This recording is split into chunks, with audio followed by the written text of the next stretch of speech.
Hello friends, ये NCERT biology first division की 6th video है। इससे पहले हम इसके 5 पार्ट अपलोड कर चुके हैं। तो इसमें हम बायोलॉजी एनसीईआरटी के रैंडमली ऐसे पॉइंट देखते हैं जो कि नीट के लिए बहुत इंपॉर्टेंट है, क्योंकि ये सभी पॉइंट्स पहले एग्जाम में आ चुके हैं और आने वाले एग्जाम के लिए बहुत इंपॉर्टेंट है। तो स्टार्ट करते हैं। पहला पॉइंट है vestigial organs, organ which were functional in ancestors but now this become non functional called vestigials organ. यानी कि ऐसे ऑर्गन जो कि हमारे एंसेस्टर्स यानी कि पूर्वजों में फंक्शनल थे लेकिन अब वो नॉन फंक्शनल हो चुके हैं, उन्हें वेस्टिजियल ऑर्गन्स कहते हैं। और इनके एग्जाम्पल्स आपसे एग्जाम में पूछे जाते हैं। आपको ऑप्शन मिलेंगे कि इनमें से कौन एक वेस्टिजियल ऑर्गन है। तो इसके टोटल 7 एग्जाम्पल हैं। पहला है vermiform appendix, ear pinna, segmental muscle of abdomen, third molar जिसे कि विजडम टीथ कहते हैं, hairs on body, nictitating membrane and coccyx. तो आपको ये सभी एग्जाम्पल याद रखना है। इसके बाद है adaptive radiation, evolution of different species from a common ancestor is called adaptive radiation. यानी कि एक कॉमन एंसेस्टर से डिफरेंट स्पीसीज, तरह तरह की स्पीसीज का इवोल्यूशन या फिर बनना एडेप्टिव रेडिएशन कहलाता है। इसके एग्जाम्पल्स हैं Darwin, finches and Australian marsupial. ये दोनों एग्जाम्पल आपके एनसीईआरटी में दिए हैं और इनसे क्वेश्चन पूछे जाता है। देन इसके बाद है genetic drift, change of gene frequency from one generation to next is called genetic drift. एक जनरेशन से दूसरे जनरेशन में जीन की फ्रीक्वेंसी चेंज होना जेनेटिक ड्रिफ्ट कहलाता है और ये पॉइंट एम्स में पूछा गया है। Genetic drift operates only on small isolated population, और ये बहुत ही छोटी आइसोलेटेड पॉपुलेशन में ऑपरेट होता है और ये पॉइंट AIPMT 2011 में पूछा गया है। इसके बाद है genetic drift is random non directional change. ये पॉइंट एम्स में पूछा गया है। Founder effect is an example of genetic drift, और फाउंडर इफेक्ट जेनेटिक ड्रिफ्ट का एक एग्जाम्पल है। देन इसके बाद है डेट्रिटिवोर्स।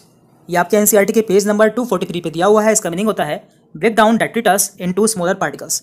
ऐसे ऑर्गेनिज्म जो कि डेट्रिटस को स्मॉलर पार्टिकल्स में तोड़ देते हैं उन्हें डेट्रिटिवोर्स कहते हैं। इसका एग्जाम्पल है अर्थवॉर्म। अर्थवॉर्म इज ए डेट्रिटिवोर और इस प्रोसेस को फ्रेगमेंटेशन कहता है। अब जान लेते हैं कि डेट्रिटस क्या होता है। तो देखिए, detritus is a raw material for decomposition. इसमें आते हैं dead remains of animals, dead plants remains and faecal matter.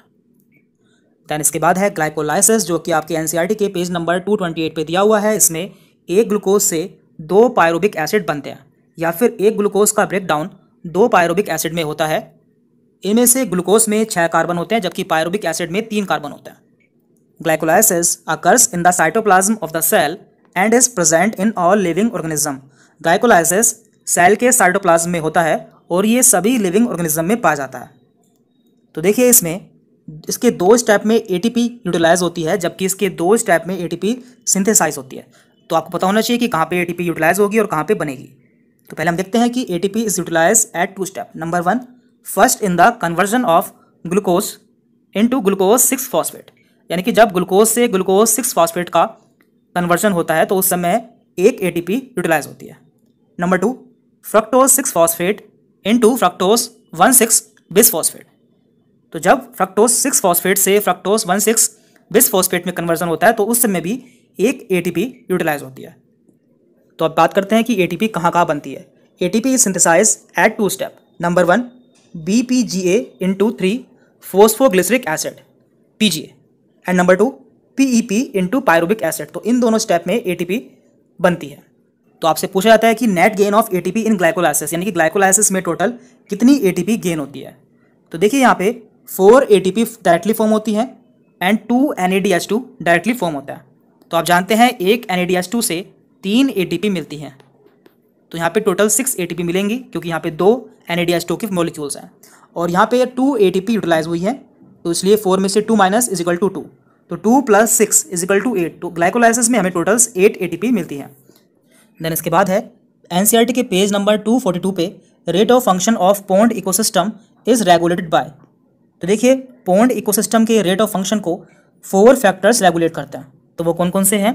Solar input, cycle of temperature, day length and climatic conditions. तो आपको ये चारों पॉइंट याद रखने क्योंकि इनमें से क्वेश्चन पूछे जाते हैं। इसके बाद है एनसीईआरटी के पेज नंबर 271 पर according to CPCB central pollution control board, particulate size 2.5 micrometer or less in diameter PM2.5 are responsible for causing the greatest harm to human health। यानी कि 2.5 माइक्रोमीटर या फिर 2.5 pm डायमीटर से कम का particulate matter human health के लिए सबसे ज़्यादा डेंजरस होता है। और ये क्वेश्चन आपसे कई बार पूछा गया है, इसलिए आपको ये पता होना चाहिए। देन इसके बाद है एसिड रेन। तो देखिए एसिड रेन के मेनली 2 कंपोनेंट्स होता है, NO2 एंड SO2। ये दोनों मिलकर एसिड रेन बनाती हैं। तो आपको एग्जाम में ऑप्शन मिलेंगे कि इनमें से कौन एसिड रेन के लिए जिम्मेदार है, तो आपको इनमें से ऑप्शंस लगाने हैं। इसके बाद है hay fever is cause by allergy. Hay fever allergy द्वारा कॉज होता है। विट्रस चैम्बर, जो कि आपके एनसीईआरटी के पेज नंबर 324 पर दिया हुआ है। The space between the lens and the retina is called the vitreous chamber. Lens and retina के बीच में पाए जाने वाले स्पेस को विट्रस चैम्बर कहते हैं। And is filled with a transparent gel called vitreous humour. और ये एक ट्रांसपेरेंट जेल से भरा रहता है जिसे कि विट्रस ह्यूमर कहते हैं। तो देखिए आप समझ सकते हैं कि कॉर्निया और लेंस के बीच में जो स्पेस पाया जाता है उसे एक्वस चैम्बर कहते हैं, जबकि लेंस और रेटिना के बीच में जो स्पेस पाया जाता है उसे विट्रस चैम्बर कहते हैं। तो आपको ये दोनों ही याद रखने हैं क्योंकि ये आपके लिए बहुत इंपॉर्टेंट है। तो यहाँ पे हमने एनसीईआरटी बायोलॉजी के कुछ रैंडम्स पॉइंट्स देखे हैं जो कि आपके लिए बहुत इंपॉर्टेंट है। इसी तरह आगे की वीडियोस में हम बायोलॉजी के सारे इंपॉर्टेंट पॉइंट्स कवर कर लेंगे जहाँ से क्वेश्चंस पूछे जाते हैं। Thank you.